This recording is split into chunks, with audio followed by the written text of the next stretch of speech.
So, Mr. McDass, thank you for coming on the podcast. I do appreciate it. No problem. Awesome, mate. The yellow room. Yellow room. It's awesome, isn't it? Yeah. Pretty cool, isn't it? Particularly with the yellow submarine on the wall. Yeah, yellow submarine, the Andy Warhol logo. For loads of the people at home that don't know, Matt's not only a friend of mine, but he's also my boss. So we are on a censored podcast today. So Matt, you're the director of two companies. Yep. Can you tell us a bit of the background behind the companies and also your role as a director? Yeah, definitely. I'm Matt Dass, as Joe said, and I'm the joint managing director of Springfield Solutions and the managing director of a company called Eon Visual Media. Two separate businesses, but really closely linked. Springfield are a print, brand management and media and innovation business, so we do a lot of work in the packaging industry, and that's packaging for all types of different products. So if you buy a mint sauce from Tesco's or Lidl or Aldi, it'll have one of our printed labels on, and if you pick up a packet of air fresheners from a supermarket that's Airwick branded, we'll have created the brand management on those packaging assets. So it's quite varied. We do a lot of different work in a lot of different industries, ranging from, like I've mentioned, household, food, to automotive, to cleaning companies, a lot of paint companies. So we help big brands control their packaging assets through providing sort of consistency with print and with the graphics that are going down across the globe as well. We deal with just over, I think it's 42 different countries across the globe is where our products reach when they get onto market. So we need to manage all of the translations and the language adaptations and things like that. So it's a business that's been going for 44 years this year. Started by my dad, 1975. Just one man on his own, and he's grown it to now having just short of 100 people working in those different areas. So that's Springfield. Eon is a digital media production company. So within Eon we do things like this, film podcasts. A lot of media work. Yeah, a lot of media stuff. So we film, do a lot of filming, a lot of video work for lots of different customers. Main focus is with healthcare, so a lot of healthcare brands we work with, and in the sports arena. We do a lot of work in the sports arena, so filming live events, promotional videos, trying to engage with fans, with new customers, that type of thing. So that's one arm. We do video work. We also do web development and app development. So we work with a lot of our customers on producing their websites or their apps that their customers are using. And then we have another arm which is 2D and 3D animation. So we do a lot of work sort of to explain how products work, which is really interesting from a healthcare point of view, because it's obviously very difficult to try and film how products work once you've taken them. So if you drink a supplement, for example, what's actually happening inside the body. Or if you take a tablet, what's happening, why is that working, why is that stopping your headache or your back pain or whatever it may be. So that's a really interesting area, one that I'm quite passionate about in terms of health and understanding your health and how you can visualise that. And within Eon, it also acts as the innovation arm for Springfield, so two companies are quite closely linked, and within Eon we do a lot of work around innovation, so developing new ways in which we can communicate to our customers' audience in a more relevant way. So we're looking at things like augmented reality, virtual reality, and understanding consumer behaviours through digital, through social media channels and those types of things. So it keeps me busy. Awesome, keeps me busy. Cutting edge stuff. That's cool. Speaking of innovation, Matt, so Innovation is something I really want to touch on. I know, obviously, I've worked now for 12 plus years, and every meeting we have, innovation always gets mentioned at some point. And it's a bit of a thing for me as a company. I'm just starting a company myself, as you know, and just getting out there, and I struggle with innovation. What's your definition of innovation? Well, innovation is something that adds value, you know, that's the way I see it, and that, obviously that's quite broad, you know, when you talk about something that adds value, but that, what is value? Value could mean, you know, it's saving money, it's saving time, so how can you look at an existing process, or even a process that doesn't exist even, or a way in which things are currently being manufactured, and how can you add value to that? And that might be a totally different way of producing that, or it might be just a very small increment. You know, this table, for example, that we've got in front of us. One of the examples that I've had explained to me recently about innovation is, so we sell tables, yeah. So these tables get put into meeting rooms like this, yeah. So what you do in a meeting room, where you have telephone conversations, you have your computers out and that. So I'll tell you what, why don't we drill a hole in the middle of this table? That's innovation, because that then allows you to feed those cables up through the middle of the table and allows you to put your telephone there and your computer there. So that's added value to that table that you was currently using. So I suppose I can see what you're saying, the added value, and I suppose you could break it down to thinking differently. That's it. Thinking differently. That's right. You know, you've summed it up pretty well there. It's just looking at something, and it might not be new technology. A lot of the times it is, and we've seen that in our business, haven't we? That we get this new way of producing something that's a new digital way of, and that's how, you know, that's what we push big on, because we see all the advantages that come along with that. But it isn't necessarily that, is it? You know, the people that are making this table, you know, you would think be able to saw a hole into the middle of the table without any investment. You know, and eventually they might want to automate that and be more efficient in a way, and then they iterate their innovation. If you see what I mean, they build on that. They build on that. And I think that's what's important in innovation is something that I got taught a while back is stay in something called stay in your lane, and that means don't try and go over there if what your core focus is here. Just try and build on that. But I think the issue with that is, I saw a great thing where it was back to the 1800s, and it was when it was collecting ice to create ice, and they go out and saw ice, and they cut ice, and tried to stay in their own lane, but then someone created a factory where they could store the ice and you had it all year round, but then someone created a refrigerator so you can then do it at home, and these are all different people, so I think you have got to stay in your own lane, but I think you've also got to think outside the box. Definitely, it's like what Henry Ford said, didn't he? He said, you know, if I'd asked the people what they wanted, they would have told me a faster horse. You know, he created a market. And I think that's what it boils down to with anything and everything is streamlining. I think if you can streamline, make something faster and easier for an individual. I mean, you look at what's happening with Amazon, with the Amazon Dot. Like I've got one at home myself, and we all know what's going on with them, and they're collecting all our data and all this kind of things that's going on. Yet we still do it because it's faster and it's more streamlined. And I think we're willing to give up our privacy just for. It just goes to show the level we're willing to go at. So. But that, I mean, so look at that behaviour. Look at that behaviour, and think of ways in which you can build your brand almost into the way that the world is changing that behaviour. Because my kids use Alexa all the time. So if they've got some homework to do, cheeky little kids, they're like, Alexa, what's 12 by 4? But that's entrenched in them, you know. Daughter's 13, son's 8, and that's the way that's the norm to them. That's not different to them. So in 10 years' time, they're going to be your customer. Even sooner, you know, I'm going to be your customer in the next 3 or 4 years.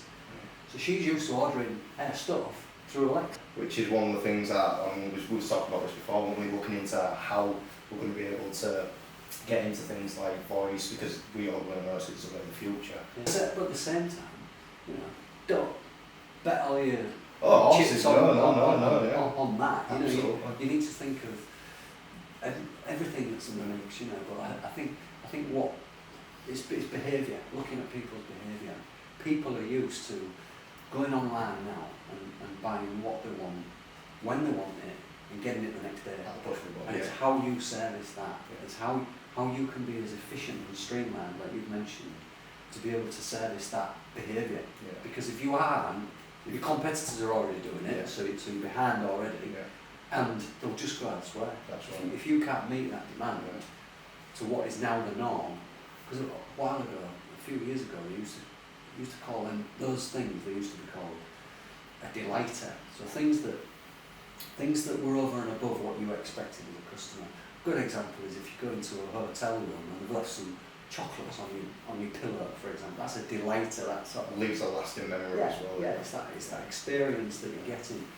And people that were used to shopping online would go online and would expect to wait 3 days, 5 days, 10 days, however long it would be.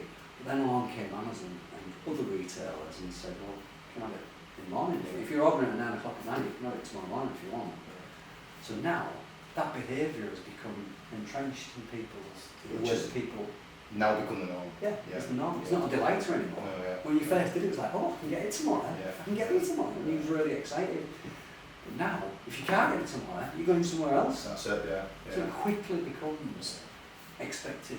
And I suppose that's that big thing of being either ahead of the curve or early in the game, because if you're not, someone like myself who's coming into it has to now at least match that. That's the bare minimum. That's the bare minimum. And then you've got to think about what's your delighter over and above that. Is it something that you put in every parcel? What else can lift your brand to sort of make you stand out and make you be a bit different to what everybody else is doing? So, as well as, and we've discussed this before, so as well as having your, obviously, director of 2 companies, but as well as that, you also do a lot of work within the community. Now, I know we've talked about, and you're going to have to correct me here, but we've talked about you worked, or you was on the board, I believe, of I'm not sure, a group where it was startups that got together and you helped so for entrepreneurs only. It's an organisation called For Entrepreneurs Only. I'm still a member. I'm not on the board, or FEO for short. It's called FEO for Entrepreneurs Only. It's a group of business people from Hull and East Yorkshire that have come together to try and improve the economy of Hull and East Yorkshire, ultimately to provide more jobs, so there's more opportunity for people to go and hopefully prosper. So it was started up by, I think, 3 or 4 prominent businessmen in the area. So you've got Paul Sewell from the Sewell Group, Andrew Horncastle Group, David Kilburn from MKM, and a chap called David Hall. And they all sort of got together and said, we're sick of this area getting kicked, and saying there's no jobs, nothing, let's do something about it now. So they reached out to a lot of businesses, a lot of like-minded individuals, entrepreneurs, they got tagged, and all come together. So now we help, we give something back. We pay to be a member of this organisation. So we pay, and then we give our time for free. So as a business person, that's not, it doesn't quite work out, does it? But you do get a lot back as well. I've been through a number of the schemes that we have at FEO that just point you in the right direction, really. Just put some structures in place for businesses. It'd be good for you. It's something I've now I'm closer to the point of coming to trade. It's something I've definitely been looking into, because you get a real one-to-one workshop, and it does seem really good. They have different levels, so they have they do some work in the community with schools, so they try and get kids from a very young age thinking about starting their own business. That's awesome. Yeah, that's awesome. So you don't have to go online, you can actually start your own business, because as a kid, I guess you don't really think like that, do you? I wish I'd been taught that, 15 years ago. I really don't. Yeah, it didn't cross my mind. I mean, even though my dad had started a business, I didn't really think I could start a business for whatever reason.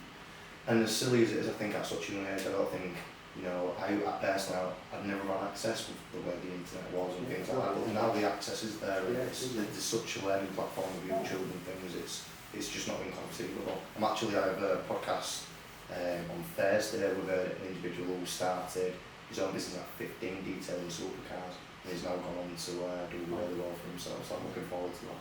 That's going to be cool, and it's available for anybody, you know, there's plenty of people out there doing that.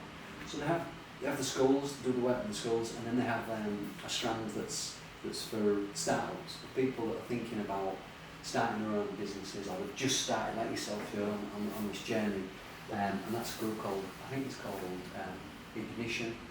That's right, yeah. So that you can come in and you can just get pointed in the right direction, you know, help with finance, help with marketing, help with sales, you know, you're in the right direction here. Legal advice, so that they offer that. So members of FEO, they'll have those sort of specialism. So there's that group, and then there's like a group in between that, which I think are called 360. So startup companies that are up and running and have been running for a couple of years, but they just need a bit of a rain check, really. A bit of a, am I heading in the right direction? Is what I set out to do what I'm actually doing? Am I achieving? You know, can I? Is there anything I can do? And then you've got, I guess, more sort of established businesses. They run something called Step Change for Growth. So I did this myself, which is a process, 6-month process that you go through and basically thoroughly analyse your business as it stands today. And then each month you meet up and report back. You know, this is what I found out about this particular topic. It's quite Intense. brutal, because you're like, well, I found this out, exactly what I thought it would be. And, that's got to be relevant, thing. It's brilliant. Yeah, it sounds awesome. Because without finding it out, it's going on without you. And that's where, isn't it? Yeah. If you don't know, that's it. So I did that process probably about 2-3 years ago now, and that taught me a hell of a lot.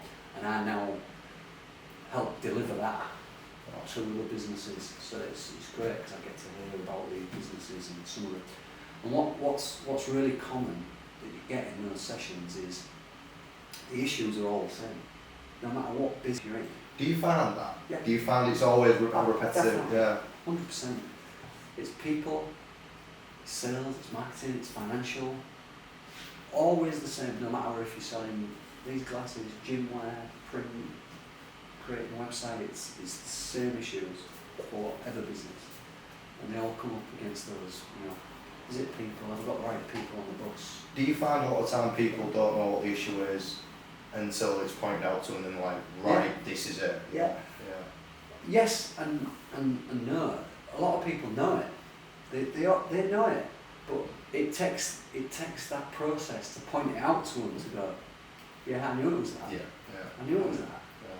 But and that sort of jolts them into, well, let's do something about it then. Yeah. Let's do something, and here's some tools to help you do it.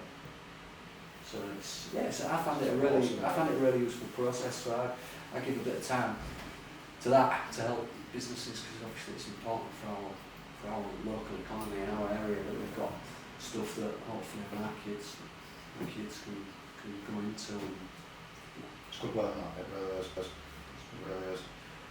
Do you find, I mean, does this work, just really quickly to jump back into that, does this work, do you find there's more low capital, low risk companies entering into this, something like me, you know, something in the clothing industry, you know, where it's a really saturated market, or do you find it's more high capital, high risk companies, or is it a mix? There's a massive mix, really, and what they do at FEO is they look at each application on its own merit, so they will filter through stuff that they think that's only ever going to be one-man business. Yeah. You know, what they're looking for is businesses that have got the ability to scale to offer those jobs.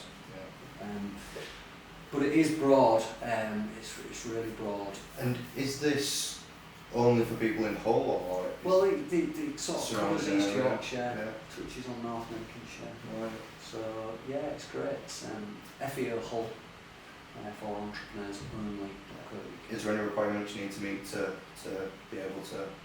Not to just get in touch. You know, get in touch. There's a lady called Kerry, and a lady called Jan, who sort of run it, and they're brilliant. They're great at passing all relevant information across, and they can tailor it to, you know, which stage of business you're at. Awesome. Yeah, it's really good. I get a lot of it. So speaking about businesses like my own, really, small investment businesses, I joined into this business with the understanding that this is going to be a long process. This is going to be a 10, 15 year process because, and I'd like to know what your thoughts are on this, that I am going to be able to come into this industry, this saturated, highly saturated industry, and change the way it works. It's just going to happen. So it's going to be a real long process, and it's going to be about brand building, and that's all I'm focusing on now. So hence things like podcasts and things like that. It's all about brand building, and again, giving back as well, which is always good. So I know you're really big on brand, obviously a huge on brand. What's your thoughts on brand, and how do you think it's best to implement a structure on it? I think the biggest thing for me is what do you stand for, and live and breathe by that. Figuring that out, that core principle. Yeah. So what do you stand for, and why it means something to you, because no matter what you're trying to envisage as a business and a brand, and you always think about the end goal, don't you? You always think about, I guess in your instance, the Nike and the Adidas and things like that. So just as an aside, have you read Shoe Dog, the Nike book? No, I've not. No. Read it. It's a good book. It's the guy who started Nike. Really? Yeah. It's absolutely. The bottom line. It's fantastic. It's absolutely brilliant. It literally tells you about his story from selling. Well, he was buying trainers in from Japan, selling them out the back of his boot at race meetings. So he was running, he was into running, and he saw a little bit of a gap in the market, but he believed in what he was doing, and he also he had a passion for it because he was a runner. Yeah. He understood it, he loved it, like you, passionate about going to the gym.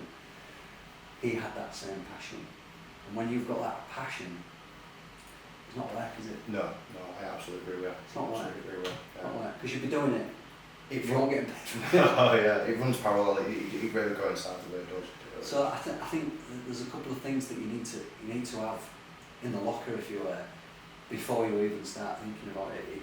You've got to love it. Yeah. Number one, you've got to love what you do. I think, sorry, just to cut in there, because I think this is really important for anyone who's just looking at starting a business, because this was, and I can honestly say this was the biggest thing that I really struggled with, is when I was starting, I was looking at business before I knew what I was going to jump into, and I was researching how to start a business and putting all the research into it, and that topic comes up so much.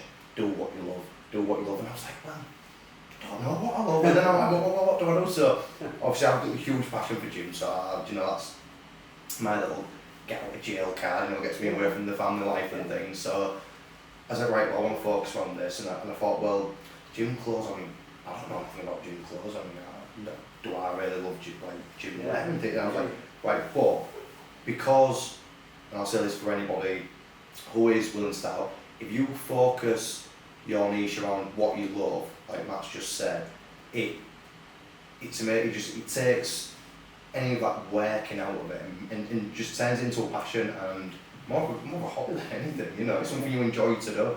Yeah. So yeah, I think you hit the nail on it there. Sorry to interrupt. No. It's something I strongly believe in, and even the work that you do, even if it's not your own business, think about your life. You've got a finite amount of time on this earth. If we're lucky, we're going to live till we're 90. Yeah. 50 years of that, maybe more, 70 years of that, you're going to be working. So 2/3, 3/4 of your life, you're going to spend working. So you're going to do that, something you don't like doing. Spend 8 hours, 10 hours a day just trudging away and through life, really. So you've got to love it. You've got to love it. I think that would be my biggest thing about work in general, really, but especially if you own a business. Because if you own a business, it's too hard. It's too hard not to love it. Yeah. It's too hard because you'll come up against a lot of barriers and a lot of, obstacles that are in your way. And if you don't love something, you'll find a perfect excuse not to get over that barrier. And I think, coming from that same angle, it's the time and the effort, like, it's relentless, it's relentless. And there's times where you come through and it's 3 in the morning and you're up at 6 and it's relentless. It is. I agree with you. You've got to be passionate about it. You really are. And I guess that, so first of all, love what you do, and the second thing really is about believing what you do. Don't make statements just because you think you're gonna sell more products. I was at a meeting in Holland a couple of weeks ago, and a guy said to me, who was responsible for some of the massive brands, and he just said, for too long we've been telling people a lot of lies. And he said that we've got to stop doing that. So what we've got to do is build stuff that our customers want, and they want to shout about it because it works for them. Yeah. At the end of the day, you can't say a product's doing something when it's not. So your brand has got to deliver that. Yeah. It's got to stand for what your products will become. So if you want to be the most best gym clothing, the most comfortable, they've got to be, haven't they? Can't sit there and say ultra dry, ultra breathable, someone puts it on and it's you've got to live by your brand beliefs. So you've got to live it.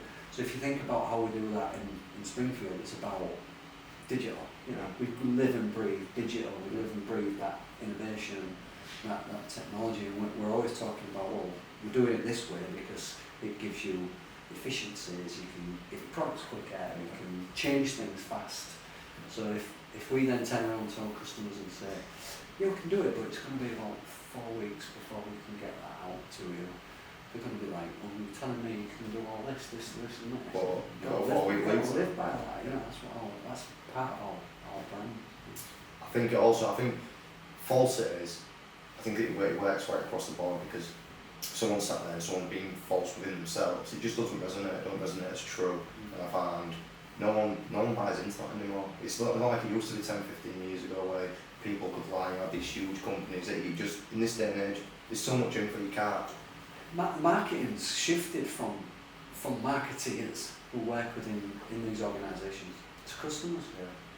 Customers now, my wife, Christina, she looks at a product, she sees it, she likes it. The first thing she does is look at the reviews. Yeah, which we all do. Yeah. She looks at the reviews, and if it's got 2 out of 5 stars, bang, forget about it. Now, okay, there's ways in which brands can control those reviews, but there are independent sites out there that we talk about. I wasn't aware of that. I didn't know they could control. Yeah, I mean, if you're going to a company's website and they're... Makes sense, yeah. But on something like Amazon... Yeah. I mean, I believe they try to be as genuine as they can. But so the power's now in our hands as consumers or customers, whatever you want to call it, or as the audience. We're in control of people's brands, really, because we're actually saying, I use this and it works, it's great. Or don't use this, it's rubbish. People will listen to that.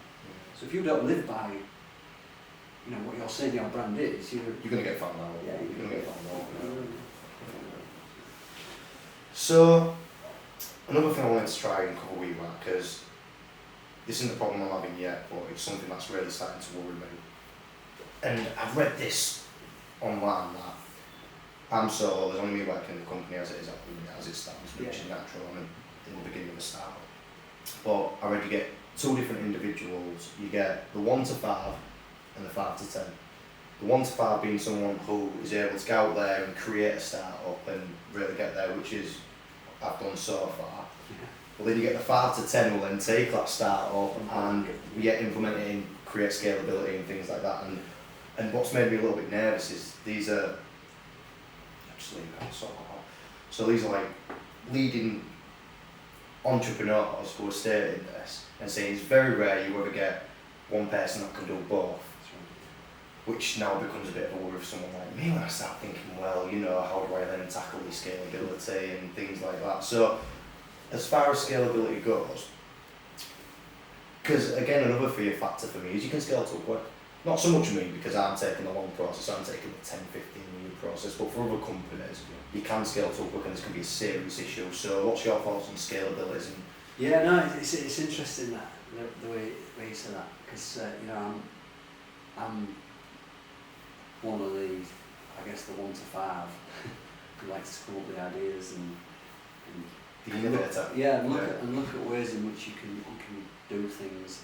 The implementation, I guess, is then the team around me that I need, because I know that I get bored very quickly, but I know that, well, they're better equipped, they've got more knowledge, they understand what it is and how we need to deliver those things. So that's, you know, over time I've managed to build a team that can implement. So it leaves me to go away and just keep a view on things. I guess as a startup on your own, it is a little bit more difficult, but I guess the way that you need to break it down is what do I need to get to there, what do I need to get to there. So if you're one person now and you've got your 1 to 5 bit done, you're now thinking, how do I get my 5 to 10 bit done? And like you said, it would be easy if somebody just came in and you look after that bit then and I'll look after this bit. What will enable me, what will allow me to do that? What will allow me to then take you do the 5 to 10 bit, I'll carry on doing the 1 to 5 bit. Obviously I'm going to have to pay this person, or the person's going to have to take some equity in the business. But how can I start that journey by selling my first 1,000 t-shirts, my first 5,000, whatever it may be.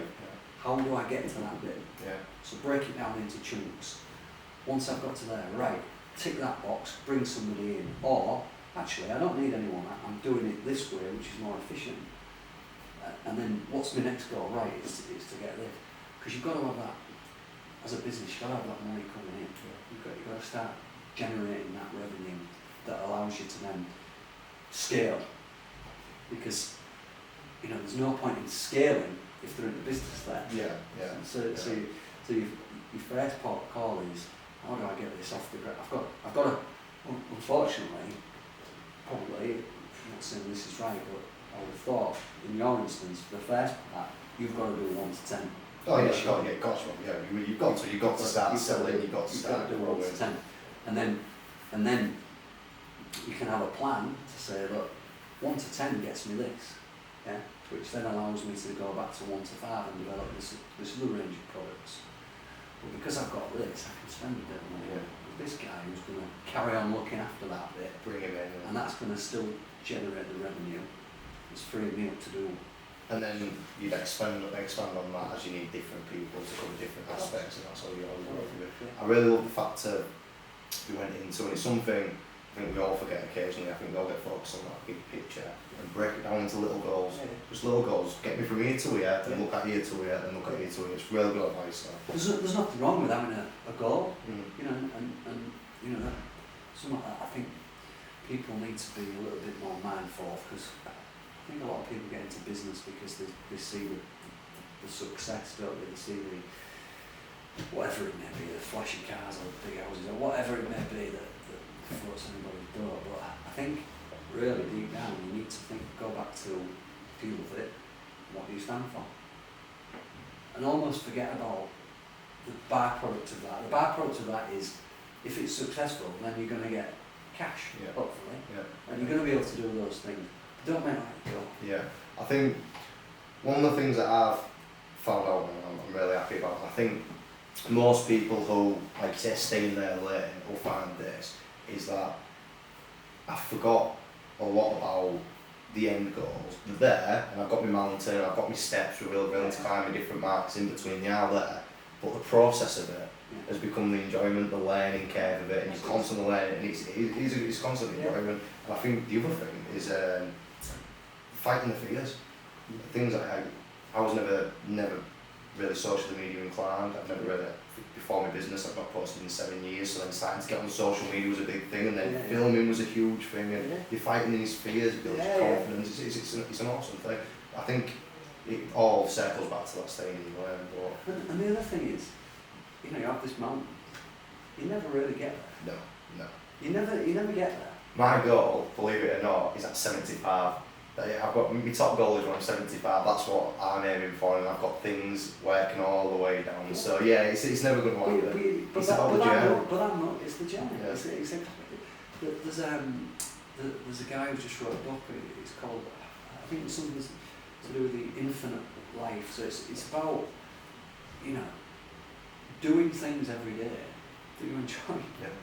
Because it's you know, it's your life. You know, you've got to experience things that you enjoy doing, and you know what happens when you get there.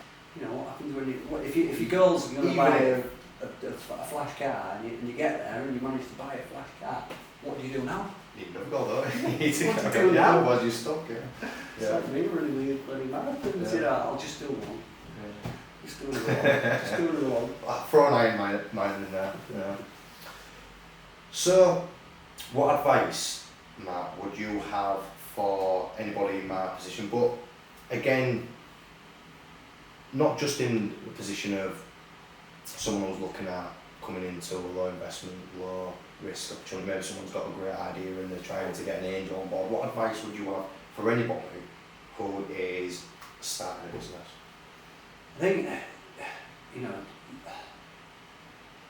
don't try and recreate the wheel if it's already there. You know, how does your product or your business differentiate? What value does it have? How have you innovated? So I think don't try and reinvent the wheel, and make sure that you love whatever you're going to do. Like I've already said, because you're going to spend too long doing it to not enjoy it. And there's going to be times, like you've said, where you're up till 3, 4 in the morning, you've got to be up for work at 6 in the morning. So make sure that whatever it is that you're going to do is different from what's already out there, because what's going to set you up, there's so much noise now to get people's attention. If you're the same as XYZ, you're going to have to spend a hell of a lot of money to get in front of XYZ if it's already there. So good. I read a great thing once, which is look at the edges, go for the fringes, go for the edges, because that's where you'll find the niche. Don't go for the middle bit, because everybody's doing the middle bit. There's too much noise there. Go for the edges, because that's how you can differentiate, be different, deliver something that the mainstream is not doing. So what have you got that's different? Love what you do, and stand by. Stand by what you do, believe in it, and be passionate about it. We can leave up there, there's only time for time. Yeah. That was awesome, Matt. Thank Alright, you. Really cheers, appreciate it. Thanks a lot. Anytime. Hope it's been of use. Not just a lot of waffle. No, I think it's good for everybody. I know I like a lot there, mate. So no, thank you. Good. It's been awesome. Great. Hope it's